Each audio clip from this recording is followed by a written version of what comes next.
नमस्कार। आपका वामिका अकेडमी पर स्वागत है। जैसा कि आपका साझेदार की सेवानिवृत्ति और मृत्यु काला जो चैप्टर चल रहा है उसमें सेकंड नंबर की क्लास से स्टार्ट करने जा रहे हैं, जिसमें फर्स्ट बात करेंगे यानी असेट्स से एंड लाइबिलिटीज़ का जो रेवल्यूशन किया जाता है वो किस प्रकार से किया जाता है, और जो रेवल्यूशन करने पर जो अकाउंट तैयार किया जाता है वो क्या होता है। ठीक है, और उसके अलावा जो रेवल्यूशन अकाउंट किस प्रकार से बनाया जाता है और जो गेन या लॉसेज होता है उसको किस प्रकार से ट्रांसफर किया जाता है उसके बारे में बात करेंगे। फर्स्ट बात करते हैं यानी असेट्स एंड लायबिलिटीज के पुनर्मूल्यांकन यानी रेवोल्यूशन के लिए जो एडजस्टमेंट किए जाते हैं वो किस प्रकार से किए जाते हैं। तो साझेदार की सेवानिवृत्ति या मृत्यु पर कुछ परिसंपत्तियां ऐसी हो सकती है जिन्हें उनके वर्तमान मूल्य पर नहीं दर्शाया जाता है, तथा इसी प्रकार कुछ दायित्वों के मूल्य तथा फर्म द्वारा भुगतान किए जाने वाले मूल्य में अंतर हो सकता है। इतना ही नहीं, यहाँ कुछ ऐसी गैर अभिलेखित परिसंपत्तियां भी होती है यानी अनरिकॉर्डेड असेट्स भी होती है और साथ में लायबिलिटीज होती है जिनको पुस्तकों में लाए जाने की आवश्यकता होती है, जैसा कि साझेदार के प्रवेश की स्थिति में पढ़ा गया है। पुनर्मूल्यांकन खाते को असेट्स यानी परिसंपत्तियों दायित्वों के पुनर्मूल्यांकन करने तथा गैर अभिलेखित मदों को फर्म की पुस्तकों में लाकर अधिलाभ यानी हानि की गणना करने के लिए तैयार किया जाता है, यानी लाभ या हानि की गणना करने के लिए तैयार किया जाता है।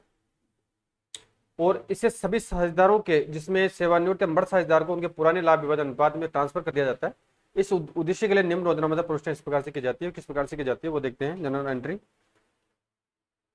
अब इसमें जो जनरल एंट्री होगी आपकी 7-8 जनरल एंट्री है इसमें, यानी मुख्य 7 जनरल एंट्री है वो देखते हैं।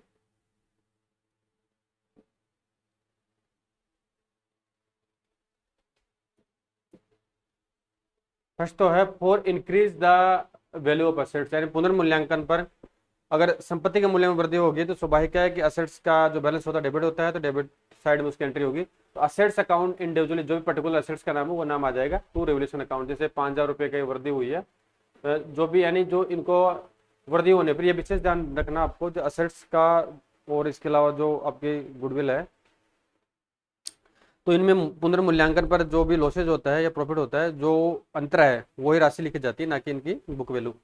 तो 5,000 रुपये का अगर यहाँ पे प्रॉफिट हुआ है तो 5,000 रुपये लिख देंगे, एग्जाम्पल के तौर पर देख रहे हैं। तो assets account debit to revaluation account, assets का नाम आ जाएगा increase in the value of assets. अब इसका जस्ट विपरीत है, पुनर्मूल्यांकन पर अगर असेट्स की वैल्यू घटती है तो जस्ट विपरीत एंट्री हो जाएगी, रेवल्यूशन अकाउंट डेबिट असेट्स, जो भी असेट्स उसका नाम आ जाएगा। नेक्स्ट है for increase the amount of liabilities, अगर दायित्वों में वृद्धि होगी तो स्वाभाविक है दायित्वों का बैलेंस सीआर होता है तो सीआर कर देंगे लाइबिलिटीज को और रेवल्यूशन को डेबिट कर देंगे। तो revaluation account debit to liabilities individually जो भी नाम आया है वो यहाँ पे जो भी लाइबिलिटीज है उसका नाम आ जाएगा। ठीक है, यानी बढ़े हुए मूल्य से यानी जो भी अंतर है वो करेंगे।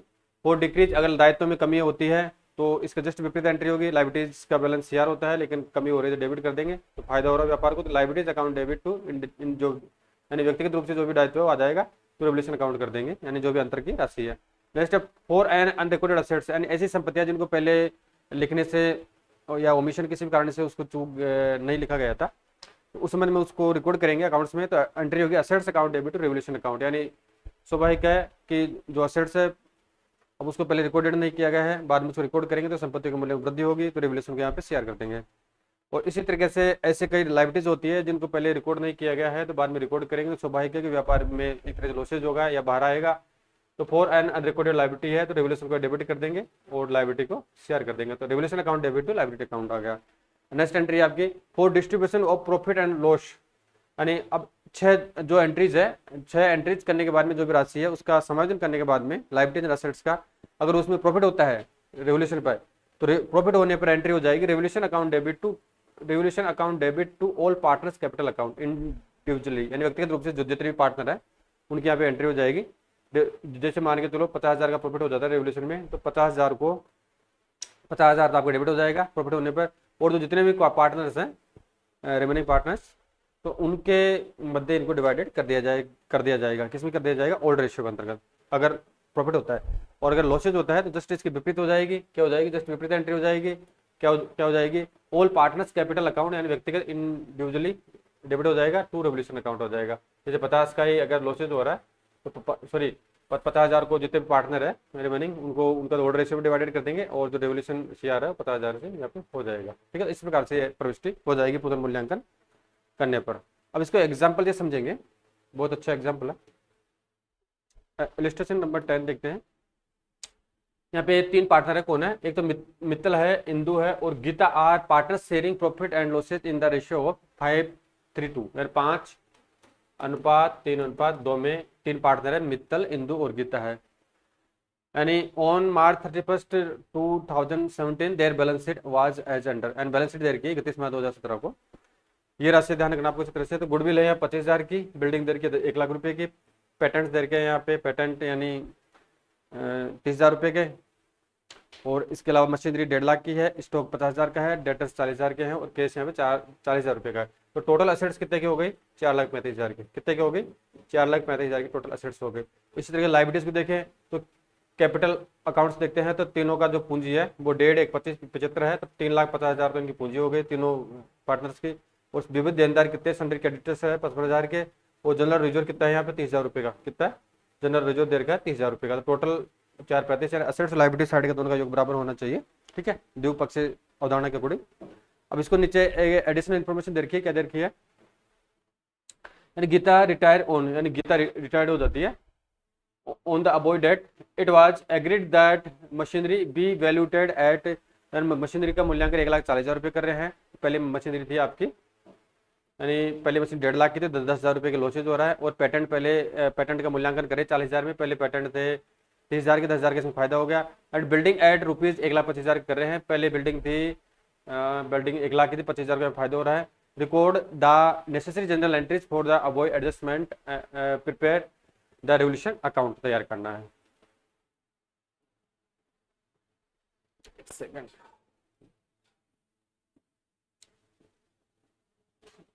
अब इसको तैयार कर लेते हैं। पहले ये इसको देख चुके हैं, थोड़ा इसको बड़ा करते हैं।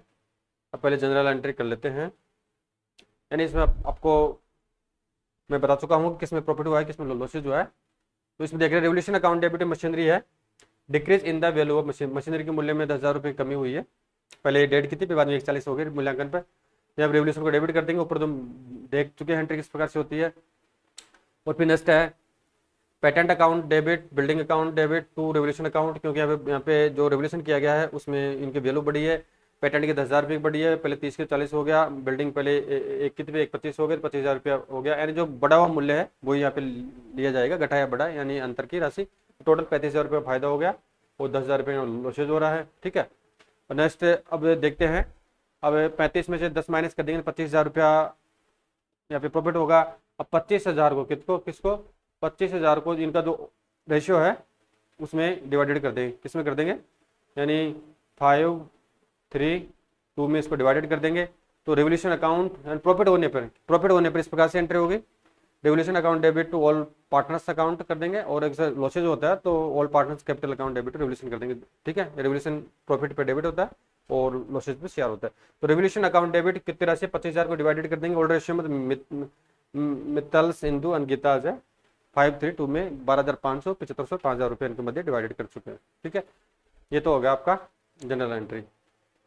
अब रेवोल्यूशन अकाउंट तैयार करते हैं। रेवोल्यूशन अकाउंट तैयार करेंगे तो जो भी इंक्रीज होता है वो शेयर में आएगा, और डिक्रीज होगा वो आपका लाइबिलिटी साइड में आ जाएगा, और जो उनकी कैपिटल है वो आ जाएगी। पेटेंट है वो 10,000 रुपये के इंक्रीज हुए हैं, बिल्डिंग में 25,000 की हुई है, टोटल 35,000 रुपये बढ़ा है, और इस यहाँ पे मशीनरी के मूल्य में 10,000 की कमी हुई है। ठीक है, और प्रॉफिट ट्रांसफर जो इनके मध्य प्रॉफिट हुआ था वो एक को 12,500 मिला था, एक को 7,500, एक को 5,000, टोटल 25,000 का हुआ था। टोटल ये आपका LHS यानी लाइबिलिटीज एंड एसेट्स है, दोनों योग यहाँ पे बराबर आ चुके हैं। तो आपके रेवोल्यूशन या बैलेंस शीट इस प्रकार से तैयार हो चुकी है। अब नेक्स्ट है संचित लाभों तथा हानियों का समायोजन। यानी जो अब ये महत्वपूर्ण है, यानी व्यापार में कई बार क्या है, जो प्रॉफिट होता है उसमें से एक निश्चित दर से या निश्चित हिस्सा रोक लिया जाता है इन फ्यूचर की रिक्वायरमेंट को पूर्ति करने हेतु। तो जैसे कोई पार्टनर रिटायर्ड होता है, उसकी डेथ होती है, तो जो ओल्ड जो भी व्यापार के रिजर्व है, रिजर्व फंड है, जनरल रिजर्व है, और P&L अकाउंट का शेयर बैलेंस है एक्सेट्रा जो भी है, तो उनको समायोजन करना होता है, उनको डिस्ट्रीब्यूट करना होता है। तो संचित लाभों तथा हानियों का संबंध किस प्रकार से करेंगे? तो कभी कभी तुलन पत्र या बैलेंस शीट में संचित लाभों को सामान्य संचय कोष तथा संचित हानियों को तथा लाभ तथा हानि खाते के जमा शेष के रूप में दर्शाया गया है। जैसा कि मैंने बताया था, P&L का अकाउंट का शेयर शेष सेवानिवृत्ति अमृत साझेदार अपने भाग के संचित लाभों का संचित हानियों, अगर कोई है, अगर संचित हानियां है तो उसको उनको माइनस कर देंगे, का अधिकारी होगा।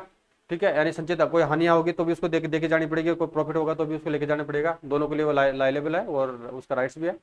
ये संचित लाभ या हानि सभी साझेदारों से संबंधित है तथा इनको सभी साझेदार के पूंजी खातों में उनके पुराने लाभ विभाजन अनुपात में ट्रांसफर करेंगे। ओल्ड रेशियो के अकॉर्डिंग इसका कार्य किया जाएगा।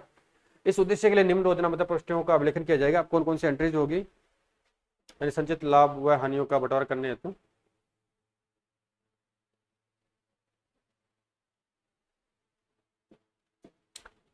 फॉर ट्रांसफर वो एक्यूमुलेटेड प्रॉफिट्स रिजर्व, जो रिजर्व है, रिजर्व को अगर ओल्ड पार्टनर्स में ओल्ड रेशियो में बांटेंगे तो एंट्री होगी reserve account debit all partners capital account, यानी व्यक्तिगत रूप से जो पार्टनर उनका नाम आ जाएगा, जो भी राशि उनके इससे क्या आ रही है वो आ जाएगी। अब इसको प्रैक्टिकल देखेंगे। फिर अब फॉर ट्रांसफर वो एक्यूमुलेटेड लॉसेज, अगर लॉसेज हो रहा है तो इसका जस्ट विपरीत, सॉरी, लॉसेज होने पर all partners capital account debit, इन व्यक्तिगत रूप से होगा debit, to profit and loss account हो जाएगा। क्या हो जाएगा, to profit and loss account हो जाएगा। अब इसको एग्जांपल समझते हैं। For example Inder, Gajendra and Harinder, तीन पार्टनर है। Inder, Gajendra and Harinder are partner sharing profit in the ratio 3:1। कौन से रेशियो में, 3:1। इंदर, यानी यहाँ पे फर्स्ट नंबर वाला रिटायर्ड हो रहा है। Inder retires and the balance sheet of the firm on the date was as follows है। बुक्स ऑफ इंदर की तीनों की बैलेंस शीट बता रखी है।